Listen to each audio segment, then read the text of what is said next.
បើសិនបើបងប្អូនកាន់លុយក្រោម$150ហើយចង់បានទូរស័ព្ទដែលបំពាក់មកជាមួយនឹងទំហំថ្មធំប្រើប្រាស់បានយូរ software ងាយស្រួលក្នុងការប្រើរូបរាងស្អាតអេក្រង់ធំហើយថ្មីប្រអប់ទៀតអញ្ចឹងមិនចាំបាច់ជឿក្បាលដើររយវែងឆ្ងាយច្រើនទេខ្ញុំប្រាប់បងប្អូនតែម្ដងទៅអានេះគឺ Redmi 15គេញាត់ទំហំថ្មធំយកទៅមែនតែម្ដងដល់ទៅ7000 mAh ហើយសំខាន់ណាបងប្អូនចាយតែ$139អាចទិញមួយគ្រឿងនេះយកទៅប្រើប្រាស់បានហើយ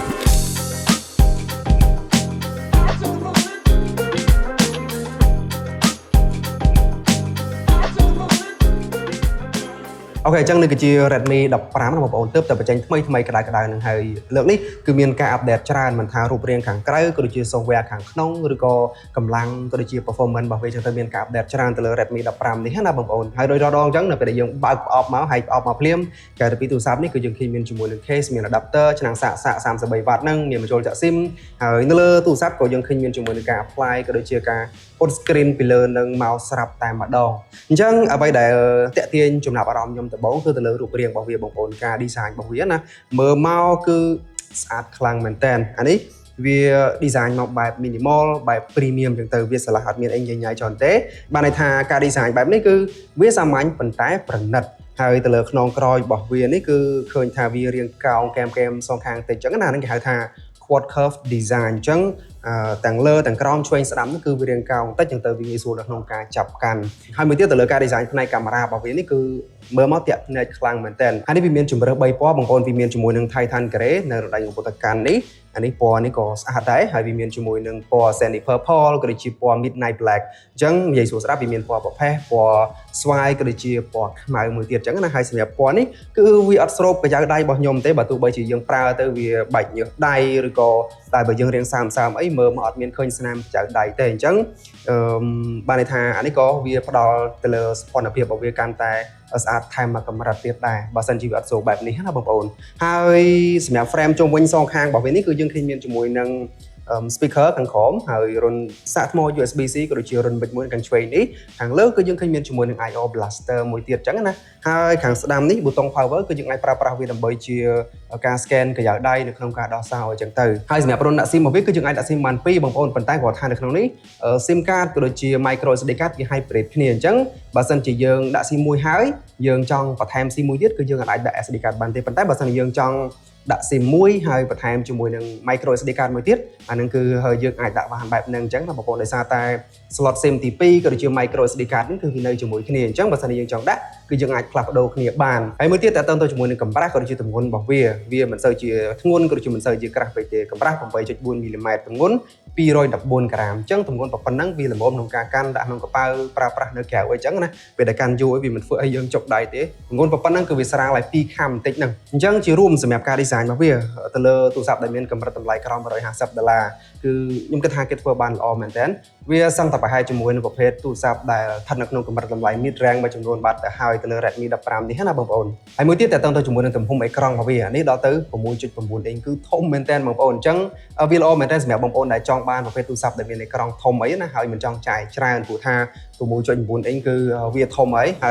អានេះក៏វាងាយស្រួលក្នុងការមើលរឿងឬក៏មើលវីដេអូផ្សេងៗនៅលើនឹងដែរកម្រិតបង្ហាញរបស់វាដល់ទៅ Full HD Plus អានេះវាជាប្រភេទ LCD អ្នកនរគ្នាទៅលើអេក្រង់របស់វាណាហើយកម្រិតនៃការជះពន្លឺចេញមកក្រៅដល់ទៅ850 nit ដែលវាអាចបញ្ចេញមកបានខ្ពស់បំផុតអញ្ចឹងតើតើទៅជាមួយនឹងការមើលវីដេអូឬក៏ការមើលរឿងអីអានេះបើសិនជាយើងមើលនៅលើ YouTube វាអាច support បានតាម18ទៅលើគុណភាពនៃការបញ្ចេញមកហ្នឹងគឺវាអាចបញ្ចេញមកបានទៅលើទឹកពណ៌មួយគឺវាច្បាស់គួរសមអាចទទួលយកបានដោយសារតែលើអេក្រង់របស់វានេះគឺវាស្ថិតនៅក្នុងកម្រិត8 bit ទេហើយបើនិយាយពីកម្រិតនៃភាពដិតច្បាស់ខ្លាំងគឺវាមិនទាន់ high contrast ខ្លាំងពេកទេបងប្អូនតែគាត់ថាទៅលើទូរស័ព្ទដែលគេសិតតម្លៃមកប៉ុណ្ណឹងហើយវាអាចបង្ហាញមកបានកម្រិតហ្នឹងខ្ញុំគិតថាវាស័ក្តិសមសម្រាប់ការប្រើប្រាស់ជាទូទៅមួយទៀតសម្រាប់កម្រិត refresh rate នៅលើនេះដល់ទៅ 144Hz Adaptive Sync អញ្ចឹងតើតើទៅជាមួយនឹងការប្រើប្រាស់បងប្អូនមិនចាំបាច់បារម្ភទេអូទៅលើកម្មវិធីផ្សេងៗហ្នឹងគឺវាបានរលូនអីអានេះគឺខ្ញុំប្រើប្រាស់ផ្ទាល់តែម្ដងអូចេញចូលទៅលើកម្មវិធីផ្សេងៗហ្នឹងវាអត់មានជាមួយនឹងការតាក់អីទេប៉ុន្តែត្រង់ចំណុចនេះខ្ញុំចង់ប្រាប់បងប្អូនទាំងអស់គ្នាថា 144Hz ហ្នឹងណាបានន័យថាវាអាច support បានដល់ 144Hz តែបើ standard របស់វាជាទូទៅកម្មវិធីមួយចំនួនដែលយើងប្រើប្រាស់ប្រចាំថ្ងៃហ្នឹងត្រឹម 120Hz អីហ្នឹងគឺវាអាចរត់បានរលូនហើយអញ្ចឹងណាតែគាត់ថាបើសិនជាមាន app ផ្សេងៗដែលវាអាច support ដល់ 144Hz គឺអានេះវាអាចរត់បាននៅក្នុងល្បឿន 144Hz ដូចគ្នាទៅលើអេក្រង់មួយនឹងអញ្ចឹងណាបងប្អូន ហើយអ្វីដែលការពិសេសមួយទៀតគឺទៅលើប្រព័ន្ធការពារជំរាបទឹកក៏ដូចជាការពារធូលីនៅលើនេះគឺគេបានបំពាក់ជាមួយនឹង IP Congress វាដល់ទៅ IP64 អញ្ចឹងទៅលើការប្រើប្រាស់បងប្អូនមិនចាំបាច់បារម្ភទេទៅលើការប្រើទៅវាសាចទឹកចូលឬក៏ធ្លាក់ចូលទឹកធ្លាក់អីគឺបងប្អូនមិនចាំបាច់បារម្ភទេដោយសារតែប្រព័ន្ធការពារជំរាបទឹក IP64 នេះវាខ្ពស់ហើយបើសិនជាវាត្រូវកតិចដីត្រូវអីក៏មិនចាំបាច់បារម្ភថាវាចូលនៅក្នុងនឹងដែរអញ្ចឹងណាអញ្ចឹងដោយសារតែបច្ចុប្បន្ននេះក៏វាត្រូវជាមួយនឹងខែភ្លៀងឯដែរពេលខ្លះដៃរបស់យើងសើមអីក៏យើងនៅតែអាចប្រើប្រាស់បានទៅលើនេះបានដូចគ្នាអញ្ចឹងតែតើទៅជាមួយនឹងកម្លាំងក៏ដូចជា performance របស់វាវិញក្រៅទៅពីមានទំហំអេក្រង់ធំមានជាមួយនឹងរូបរាងស្អាតសួរតើអានេះវាមានសមត្ថភាពអាចប្រើប្រាស់ជាមួយនឹងកិច្ចការងារអីគេបានខ្លះវាអាចរត់រលូនអត់ smooth អត់អញ្ចឹងទៅអញ្ចឹងសម្រាប់បទពិសោធន៍នៃការប្រើប្រាស់ផ្ទាល់របស់ខ្ញុំឃើញថាវាមិនមានជាបញ្ហាអីឲ្យខ្ញុំកត់សម្គាល់ឃើញទេព្រោះដោយសារតែទៅលើការប្រើប្រាស់ជាទូទៅគឺវារត់បានរលូនវាអាចប្រើប្រាស់ជាមួយនឹងកិច្ចការងារបានច្រើនហើយជាមួយនឹងធម៌ពលនៅក្នុងការប្រើប្រាស់ហ្នឹងក៏វាអាចជួយសំចៃបានច្រើនដែរនៅលើនេះគឺវាប្រើប្រាស់ជាមួយនឹងប្រទេសជីបរបស់ Snapdragon 685មកពាក់មកជាមួយនឹង RAM 8GB ដែលយើងអាចបូកបន្ថែមបាន 8GB ទៀត storage 128GB ហើយនៅលើនេះ spec RAM ក៏ដូចជា storage ហ្នឹងគឺវាមាន2ជម្រើសវាមានមួយជម្រើសទៀតគឺ RAM 8/8ដូចគ្នាជាមួយនឹង storage 256ប៉ុន្តែគាត់ថានៅលើនេះដោយសារតែយើងអាចថែមជាមួយនឹង micro SD card បានបន្ថែមទៀតអញ្ចឹងបើសិនបើបងប្អូនចង់បន្ថែម storage ឲ្យកាន់តែធំគឺបងប្អូនអាចដាក់ micro SD card នៅក្នុងនឹងបន្ថែមទៀតទៅហើយនេះគឺ run លើ Android 15ជាមួយនឹងស្បែក HyperOS 2.0 អញ្ចឹងសម្រាប់ HyperOS 2.0 នេះស្បែកនេះគឺឃើញថាសម្រាប់ការប្រើប្រាស់របស់ខ្ញុំណាជាមួយនឹងកម្មវិធីផ្សេងៗ software របស់វានៅក្នុងហ្នឹងគឺយើងងាយស្រួលក្នុងការប្រើចុចចេញចូលកម្មវិធីអីគឺអត់មានការរអួលការទាក់អីទេព្រោះតាមការកត់សម្គាល់របស់ខ្ញុំបើសិនបើវាមានបញ្ហាទៅលើ software ឬក៏មានការ error ទៅលើ software ដែលវាដាក់មកហ្នឹងគឺបើសិនយើងចុចចូលកម្មវិធីទៅវាអាចនឹង load ចេញវាអាចនឹងអត់ support ជាងទៅប៉ុន្តែគាត់ថាការប្រើប្រាស់របស់ខ្ញុំនៅលើ Redmi 15នេះអត់មានបញ្ហា load ចេញចូលកម្មវិធី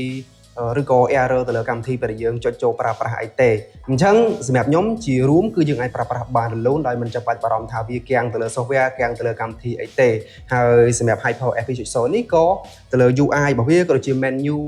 របស់វាហ្នឹងក៏ងាយស្រួលក្នុងការមើលដែរមិនច្បុកច្បល់មិនសាំញ៉ាំទេហើយយើងក៏អាចផ្លាស់ប្ដូរ style យើងបានច្រើនដែរនៅលើហ្នឹងណាយើងអាច customize បានដោយខ្លួនឯងអញ្ចឹងសម្រាប់កម្លាំងរបស់វាឃើញថាបើសិនជាយើងយកទៅលេង game ព្រោះថាក្រៅតែពីការប្រើប្រាស់អូនបណ្ដាញសង្គមអូ Facebook អូ TikTok អូ YouTube អីចឹងណាគឺយើងប្រកាសជាកំសាន្តជាមួយនឹងការលេង game អញ្ចឹងសម្រាប់ការលេង game ហ្នឹងក៏វាអាចផ្ដល់មកជាមួយនឹងកម្លាំងរត់បានរលូនដែរបើសិនយើងលេង game ល្បីៗបច្ចុប្បន្នហ្នឹងគឺយើងអាចលេងបានតែយើងអាចលេងនៅក្នុងកម្រិត setting graphic ហ្នឹងមកល្មម medium អីចឹងទៅឬក៏ពេលខ្លះយើងអាច set standard អីចឹងណាអញ្ចឹងពេលយើង set បែបហ្នឹងវាអាចផ្ដល់មកជាមួយនឹងល្បឿន optimize ជាមួយនឹងកម្លាំងម៉ាស៊ីនយើងអាចរត់បានល្អហើយជាពិសេសក៏វាអាចជួយរក្សាកម្ដៅដែរប៉ុន្តែបើសិនជាយើងចង់ឲ្យ graphic វាកាន់តែខ្ពស់វាអាចធ្វើឲ្យទូរស័ព្ទរបស់យើងតឹងអីចឹងណាព្រោះថា chip នេះគឺគេដាក់មកនេះសម្រាប់បងប្អូនដែលមិនចង់ចំណាយច្រើនអីចឹងណាអញ្ចឹងសមត្ថភាពរបស់វាក៏ទៅតាមនឹងដែរប៉ុន្តែបើសិនជា game តូចៗមួយចំនួនអីអាហ្នឹងគឺ C point អីគឺយើងលេងដោយមិនចាំបាច់បារម្ភទេអូរអិលមែនតើហើយមួយទៀតបងប្អូនចំណុចដែលសំខាន់មែនតើណាគឺ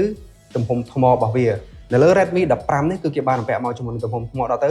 7000 mAh 7000ហ្នឹងគឺវាធំមែនតើបងប្អូននៅក្នុងទីផ្សារ smartphone បច្ចុប្បន្នហ្នឹងណាព្រោះថាពីមុនបើសិនជាយើងលើតែ6000 mAh គឺវាធំបាត់ទៅហើយតែអានេះលោតដល់7000 mAh ណាសំខាន់បងប្អូនចាយត្រឹមតែ$139ទៀតអញ្ចឹងទៅលើការប្រើប្រាស់របស់ខ្ញុំមួយរយៈមកនេះជាមួយនឹង Redmi 15នេះឃើញថាវាអាចកាញ់បានយូរមែនតើទៅលើការប្រើប្រាស់អាចដល់2ថ្ងៃណាហ្នឹងសម្រាប់ការប្រើប្រាស់របស់ខ្ញុំ